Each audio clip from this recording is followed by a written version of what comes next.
Picture a huge city in the middle of the American desert. It has advanced technology and well-thought-out roads filled with self-driving electric cars. This city combines the size and variety of New York, the organization and connections of Tokyo, and the responsible management and eco-friendliness of Stockholm. It's an extravagant plan, costing billions of dollars to make a city like Saudi Arabia's The Line, but in the United States.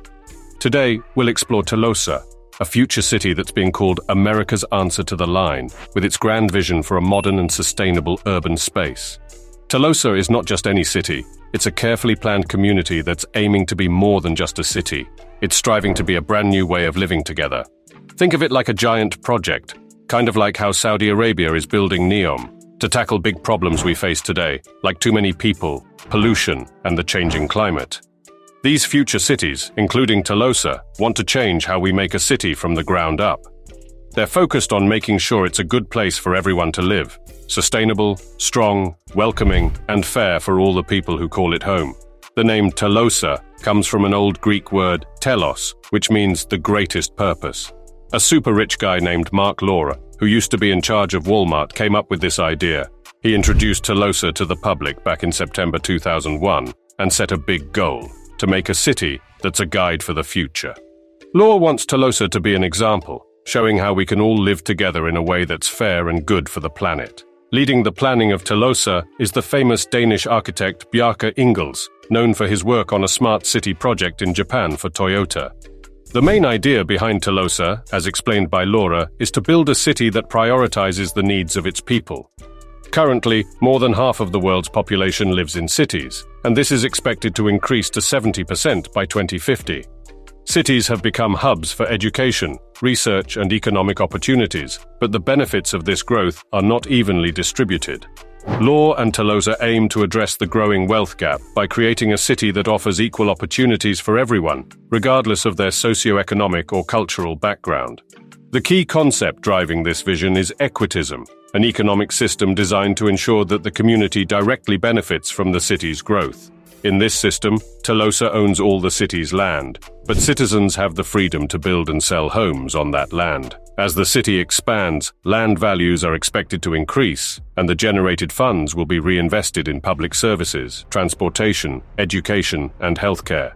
Equitism aims to achieve equity by providing all citizens with equal access to high-quality services. The goal is to create a model where the prosperity of the city translates into benefits for its residents.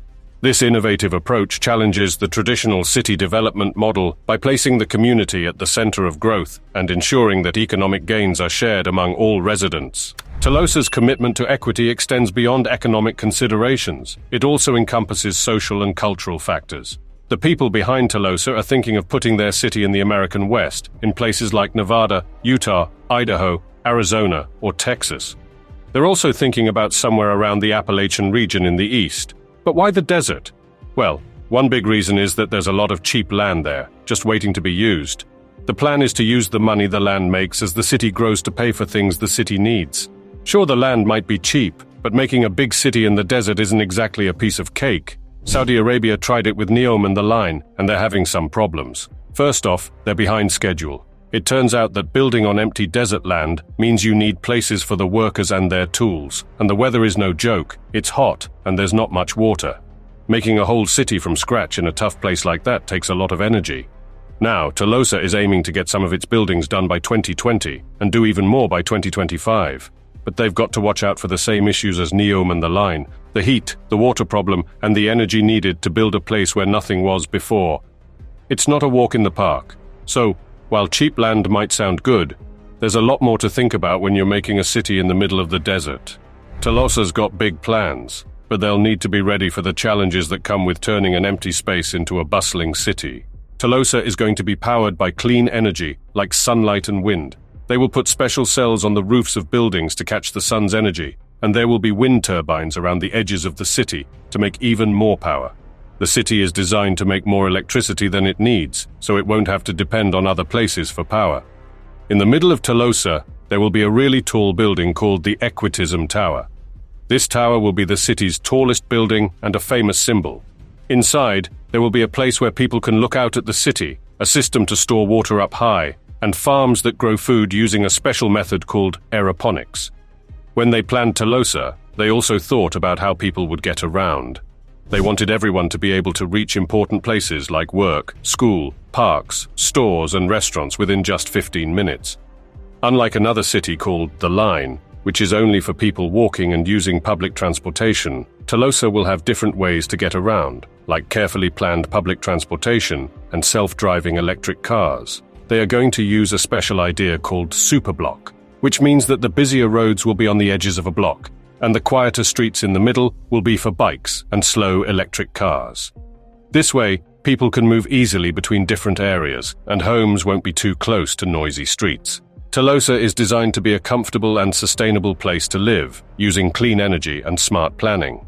Telosa's construction will unfold in 2 phases. The initial phase, scheduled for completion by 2030, envisions a city accommodating up to 50,000 residents across a sprawling 6-square-kilometer expanse, approximately twice the size of New York Central Park. In this phase, the groundwork will be laid for a sustainable and functional urban hub. Following this, the second phase will span a 40-year timeline, aiming to fully realize the city's development. The ambitious goal is to welcome over 5 million inhabitants into a vast area exceeding 120 square kilometers. To put it into perspective, Telosa will rival San Francisco in size, but host more than 6 times the population within the same space. The whole project is expected to cost around $400 billion USD to finish. Most of the money will come from private investors and grants from the government. In contrast, Saudi Arabia's project, The Line, is estimated to cost about $500 billion USD.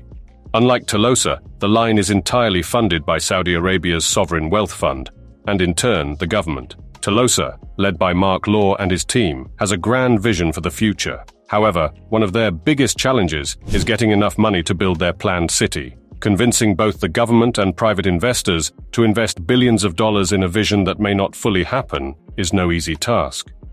Even though Telosa claims that its people will be central to the city's development, they still need a massive amount of money just to start this huge project. Despite facing environmental and financial obstacles, and with no construction started over a year after the project's announcement, Mark Law and his team remain optimistic.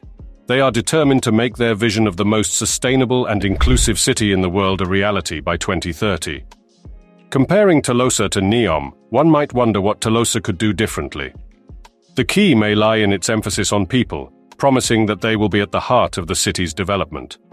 This approach might set Telosa apart from NEOM and attract more support. As for whether Telosa will ever be fully built, that remains uncertain. The challenges are significant, and the success of such a mega project depends on overcoming financial and logistical hurdles.